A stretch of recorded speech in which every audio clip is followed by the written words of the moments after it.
सबसे बड़ी बात यह है कि जिस तरीके से, क्योंकि जब जुडिशरी की बात करते हैं तो जुडिशरी का ऐसा इंस्टीट्यूशन है जब लोग हर तरफ से हताश हो जाते हैं तो जुडिशरी की तरफ आते हैं। और जिस तरीके से टारगेटेड तरीके से जो है जुडिशरी को जो है टारगेट किया गया है इस चैप्टर को करके, आज सीजीआई की तरफ से कड़ा रुख अपनाते हुए कंप्लीट एक जो है बैन का ऑर्डर दिया गया है, सीजर का ऑर्डर दिया गया कि एक भी कॉपी जो है मार्केट में नहीं जो है प्लेस होनी चाहिए। साथ ही साथ उन्होंने जो है शो कॉज नोटिस जो है इशू किया है कंसर्न सेक्रेटरी को, एनसीईआरटी के डायरेक्टर को, कि उनके खिलाफ कंटेम्प्ट ऑफ कोर्ट और अदर जो है क्लॉजेज में उनके खिलाफ एक्शन क्यों न लिया जाए।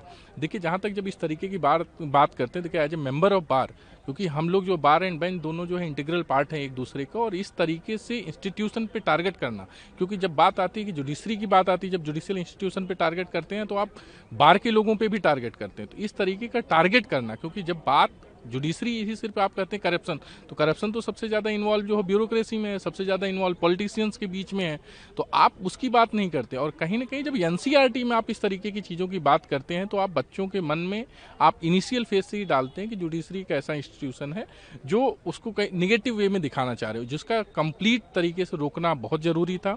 और ये सुओ मोटो अपने आप में काफ़ी आवश्यक था, और सीजीआई ने जिस तरीके से एक्शन लिया वो कमेंडेबल है। और जो है नेक्स्ट डेट पे जो है इन्होंने बोला है कि सीजीआई ने कि ये इसको तब तक क्लोज नहीं किया जाएगा जब तक वो सेटिस्फाई नहीं होते हैं। जी, ये भी कहा गया कि मूव दिखाई देता है, कॉन्स्पिरेसी दिखाई देती है। बिल्कुल देखिए बिल्कुल, क्योंकि इस तरीके से जब एनसीईआरटी में आप कोई चैप्टर ऐड करते हैं तो बातचीत होती है, एक कमेटी बैठती है, बिना किसी कमेटी के जांच के इस तरीके का कोई चैप्टर अप्रूव नहीं होता है। अगर आपने अप्रूव किया होगा तो एक पैनल होगा, एक कमेटी होगी। इन सब चीज़ों पे जो जांच की भी बात की है, और इसमें जो है एसजी ने भी कई बारी जो है इस पे बोर्ड डाउन किया है कि जो भी जो है कोर्ट का ऑर्डर होगा उसको फॉलो किया जाएगा। अनकंडीशनल अपोलॉजी टेंडर करने की भी बात हुई है, और इस तरीके से कई सारी है। कोर्ट ने भी बोला है कि हम इस केस को तब तक क्लोज नहीं करेंगे जब तक वो सेटिस्फाई नहीं हो जाए। नहीं, देखिए, बार बेंच में तो आक्रोश था ही, लेकिन बार भी जो इस इंस्टीट्यूशन का पार्ट है, बार और बेंच दोनों, तो बार को भी ये बात अच्छी नहीं लगी थी। कल परसों भी हमसे कुछ लोगों ने प्रश्न किया था, तो मैंने कहा था कि ये बहुत ही आपत्तिजनक है, या ऐसी ढंग का चैप्टर नाबालिग बच्चों के सामने ये परोसना, या देश के सामने ये परोसना बड़ा ही अनुचित है, और इसका कहीं से कोई जस्टिफिकेशन नहीं हो सकता है। तो बार भी इस पर आक्रोशित था, और बार आक्रोशित है। सभी किताबें हटा ली जाएंगी, कोर्ट ने आदेश तुरंत दिया। हाँ, तुरंत आदेश दिया है कोर्ट ने कि सारी किताबें हटा ली जाएं। जो भी डिजिटल मीडिया की वजह से या डिजिटल माध्यम से जो भी ये परोसा गया है, सबको तुरंत वापस।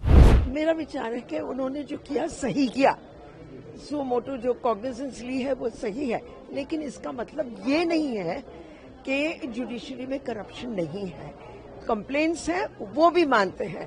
तो इसके बारे में हमें सोचना पड़ेगा, जुडिशरी को सोचना पड़ेगा कि एक बहुत सशक्त ग्रीवियंस प्रोसीजर, कंप्लेंट्स कैसे हम डील करेंगे। उनको अपना घर साफ करना पड़ेगा, लेकिन मैं नहीं मानती कि उनके घर में एग्जीक्यूटिव आए। सरकार का यह कोई अधिकार नहीं होता है जुडिशरी में आके और हमें बताएं कि आप करप्ट हो। पहले अपनी शक्ल देखो आईने में, उसके बाद जुडिशरी के बारे में बात करो। चैप्टर में क्या गलत लिखा गया,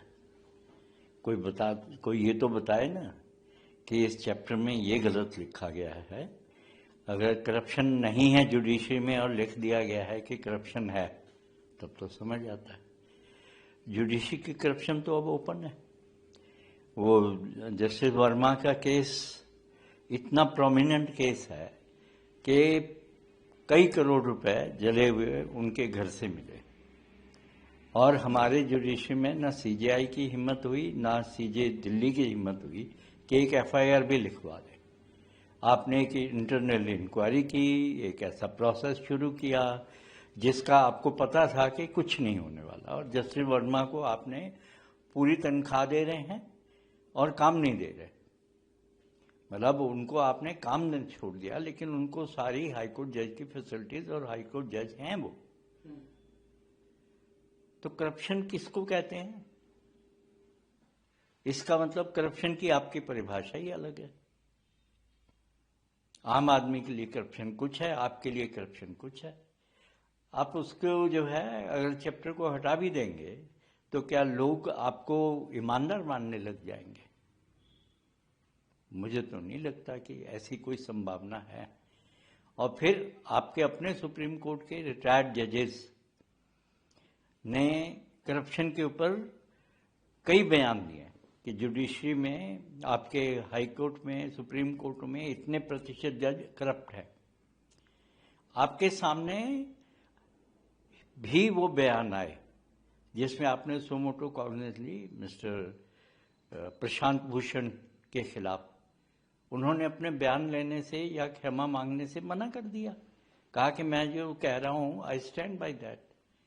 और आप में इतनी हिम्मत नहीं हुई कि आप उनको कंटेम्प्ट में एक घंटे के लिए भी जेल भेज सके। आपने उनके ऊपर ₹1 फाइन किया, जो उन्होंने कहा मैं नहीं दूंगा। उनके एक दोस्त ने दिया ₹1 फाइन।